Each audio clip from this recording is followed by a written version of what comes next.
Senator Mark Kelly just asked Pete Hegseth a series of simple yes or no questions. Were you carried out of a Memorial Day event for being intoxicated? Anonymous smears? Were you drunk in public in Cleveland? Anonymous smears? Were you drunk in front of young female staff members? Anonymous smears? Did you take staff to a strip club?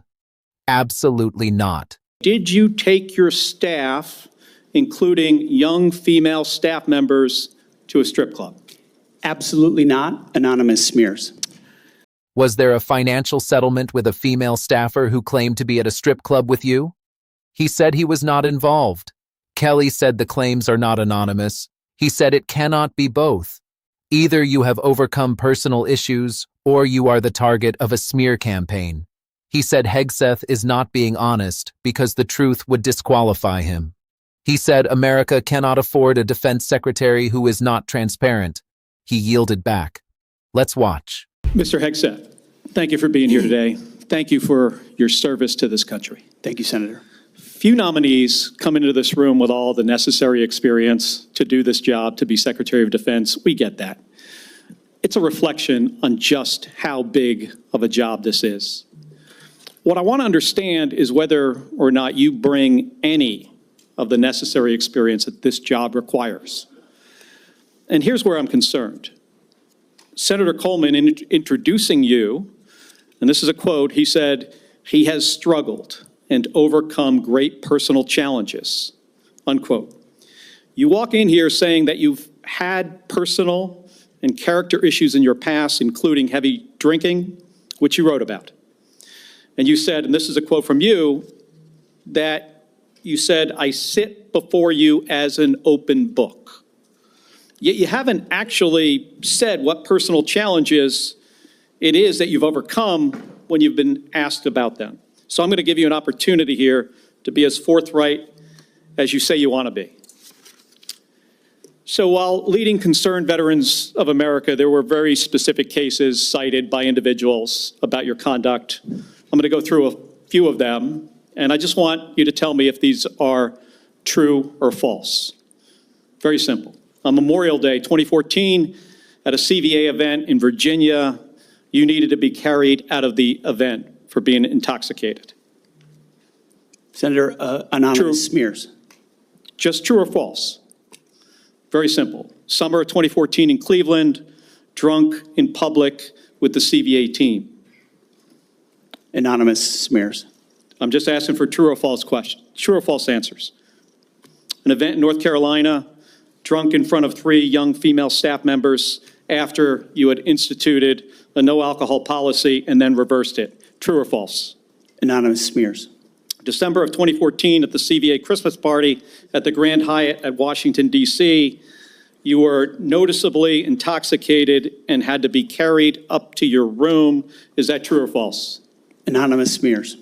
Another time, a CVA staffer stated that you passed out in the back of a party bus. Is that true or false? Anonymous smears.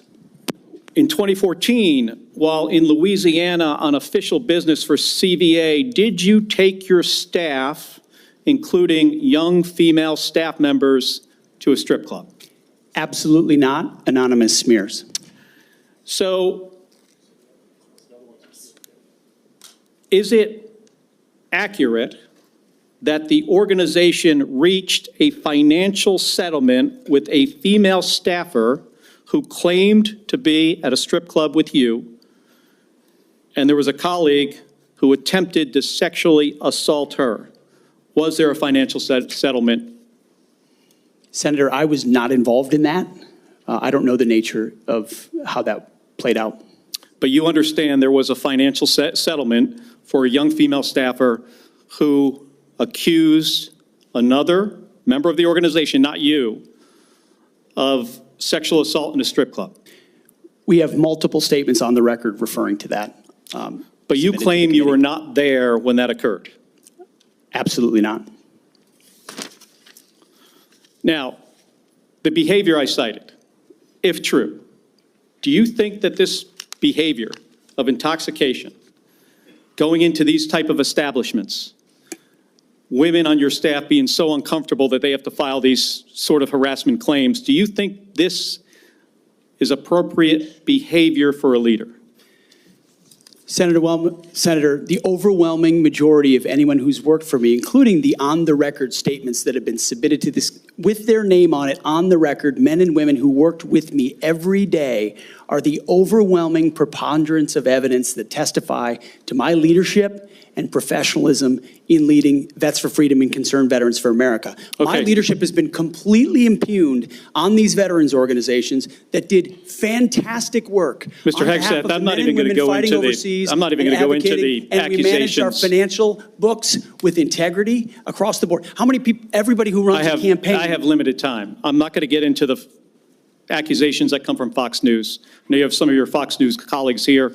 There were multiple instances of accusations against you about drinking on the job. All anonymous, all false, all refuted by my colleagues who I worked with for 10 years at 6 a.m. to 9 p.m. and everything. The challenge here for me, Mr. Hegseth, only seen me be professional is when there is discussion about personal challenges and you admittedly had issues with heavy drinking.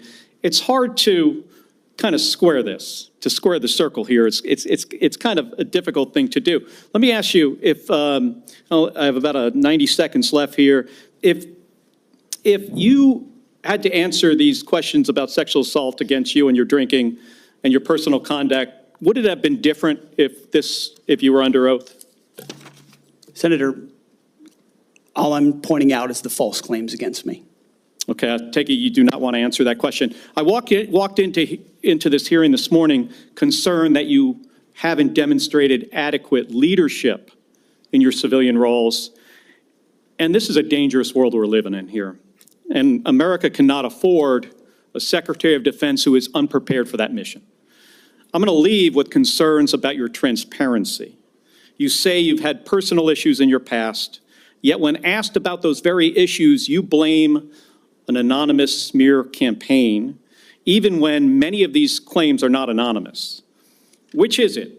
Have you overcome personal issues, or are you the target of a smear campaign? It can't be both.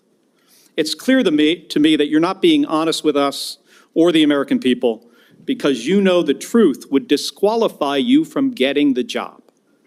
And just as concerning as each of these specific disqualifying accusations are, what concerns me just as much is the idea of having a Secretary of Defense who is not transparent.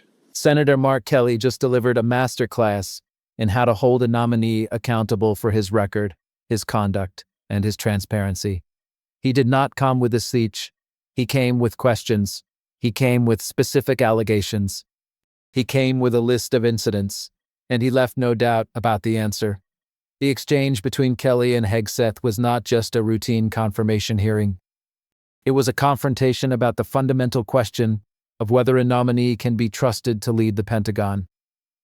It was about whether the American people can trust someone with the most powerful military in the world when that person cannot or will not answer basic questions about his own conduct. Kelly began by laying out the allegations. He asked Hegseth if he was carried out of a Memorial Day event for being intoxicated. He asked if he was drunk in public in Cleveland. He asked if he was drunk in front of young female staff members.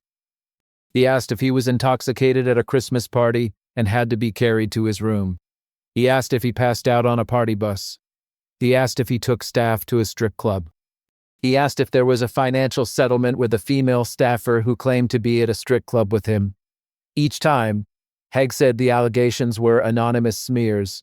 He said he was not involved in the settlement. He said he was not there. He said the overwhelming preponderance of evidence testifies to his leadership. He did not deny the specific allegations. He did not explain why there were multiple reports of his behavior. He did not explain why there was a financial settlement. He did not explain why staff members filed harassment claims. He did not explain why his story does not match the record. He said it was a smear campaign. That is not a defense. That is an evasion.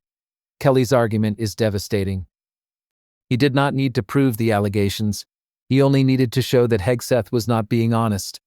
He showed that Hegseth has acknowledged personal challenges and past mistakes. He showed that when specific allegations are raised, Hegseth blames a smear campaign. He showed that many of the claims are not anonymous. He showed that there are on-the-record statements. He showed that there was a financial settlement. He showed that Hegseth is not being transparent. He showed that Hegseth is not being honest. He said it cannot be both. Either you have overcome personal issues or you are the target of a smear campaign. It can't be both. The contradiction is glaring. Hegseth wants credit for overcoming personal challenges, but he does not want to discuss what those challenges were. He wants to be seen as a reformed man, but he does not want to explain what he reformed from. He wants to be trusted with the Pentagon, but he does not want to be transparent about his past. Hegseth's defense was weak on every level. He said the allegations were anonymous smears, but many of the claims are not anonymous. There are on-the-record statements. There are people who have come forward with their names attached. There are documents. There are financial settlements. Hegseth cannot dismiss them all as anonymous smears. He said he was not involved in the settlement, but he was the head of the organization. He was responsible for its culture. He was responsible for its conduct. He cannot distance himself from a settlement that happened on his watch. He said the overwhelming preponderance of evidence testifies to his leadership, but he did not provide that evidence. He did not name the people who support him. He did not explain why their testimony should outweigh the allegations. He said it was a smear campaign. That is not a defense. That is an evasion. It is the kind of answer that a nominee gives when he does not want to admit the truth. It is the kind of answer that a nominee gives when he hopes the committee will move on to the next question. Kelly did not move on. He stayed. He pressed. He asked the questions again. He did not let Hegseth off the hook. He asked if the behavior would have been different if he were under oath. Hegseth said he was pointing out the false claims. Kelly said he took that as a refusal to answer. He said he walked into the hearing concerned about Hegseth's leadership. He said America cannot afford a defense secretary who is unprepared for the mission. He said he was leaving with concerns about transparency. He said Hegseth says he has overcome personal issues, but when asked about them, he blames a smear campaign. He said it cannot be both. He said Hegseth is not being honest because the truth would disqualify him. He said the concern is not just the allegations, but the lack of transparency. Kelly's point about transparency is the most important. He said that transparency is often what separates a survivable controversy from a disqualifying one. People can forgive mistakes, people can overcome addiction, people can recover from bad decisions, but second chances require honesty. If lawmakers believe they are not getting the full story, the problem stops being the original allegation and becomes the cover-up, the evasiveness, or the refusal to answer. Kelly said that America cannot afford a defense secretary who is not transparent. He was right. The Pentagon is too important to hand over to someone who still has major unanswered questions hanging over his record. The military is built on trust. Soldiers trust their leaders, leaders trust their subordinates, allies trust the United States. If the Secretary of Defense cannot be trusted, the entire chain of command is compromised. The larger issue here is not just about the allegations. It is about trust. It is about whether the nominee can be trusted to lead the military. It is about whether the nominee can be trusted to make life and death decisions. It is about whether the nominee can be trusted to maintain the confidence of military leaders, allies, service members, Congress, and the American public. Kelly argued that the standard should be extraordinarily high. He argued that Hegseth does not meet that standard. He argued that Hegseth is not being honest. He argued that Hegseth is not being transparent. He argued that Hegseth is not fit for the job. The Secretary of Defense does not just manage a bureaucracy. He commands the most powerful military in history. He makes decisions that affect the lives of millions of people. He must be beyond reproach. Hegseth is not. Hegseth's refusal to engage directly with the allegations is the most troubling part of the exchange. He did not say the allegations were false. He said they were anonymous smears. He did not explain why there were multiple reports. He did not explain why there was a financial settlement. He did not explain why staff members filed claims. He said it was a smear campaign. That is not an answer. That is an evasion. It is the kind of answer that a nominee gives when he does not want to admit the truth. It is the kind of answer that a nominee gives when he hopes the committee will move on to the next question. Kelly did not move on. He stayed. He pressed. He asked the questions again. He did not let Hegseth off the hook.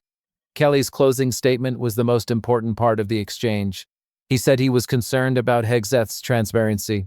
He said Hegseth has not been honest. He said the truth would disqualify him. He said America cannot afford a defense secretary who is not transparent. He yielded back.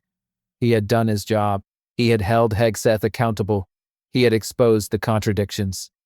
And he had made it clear that the American people deserve better. The question now is whether the committee will act on his concerns.